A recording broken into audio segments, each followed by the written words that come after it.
అకాల వర్షాలు అన్నదాతలకు కడగండ్లు మిగిల్చాయి. రాష్ట్ర వ్యాప్తంగా 3 రోజులుగా కురుస్తున్న వానలకు ఇప్పటి వరకు 6 మృత్యువాత పడ్డారు. ఉరుములు పిడుగులతో కూడిన వానకు పెనుగాలులు తోడవడంతో 6 జిల్లాల్లో అన్నదాతలు తీవ్రంగా నష్టపోయారు.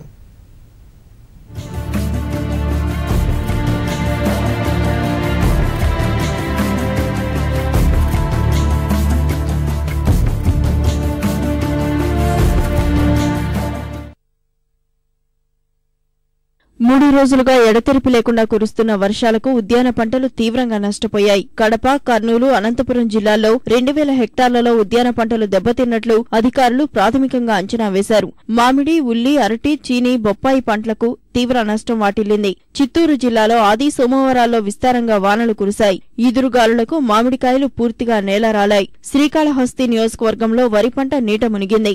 గంగవరం, బైరెడ్డిపల్లి మండలాల్లో కోళ్లఫారాలు దెబ్బతిన్నాయి. శ్రీకాకుళం జిల్లా వంగర మండలం జగన్నాథ వలసలో పిడుగుపాటుకు ఉపాధి హామీ వేతనదారు మంతిన రూపవతి మృతి చెందారు.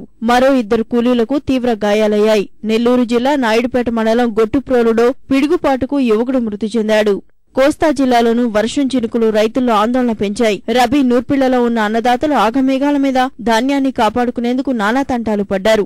చైనా పర్యటనలో ఉన్న చంద్రబాబు అకాల వర్షాలపై ప్రభుత్వ ప్రధాన కార్యదర్శితో చర్చించారు. చనిపోయిన వారి కుటుంబాలకు తక్షణ సాయం అందించాల్సిందిగా ఆదేశించారు. పంట నష్టం వివరాలను సేకరించాల్సిందిగా సూచించారు.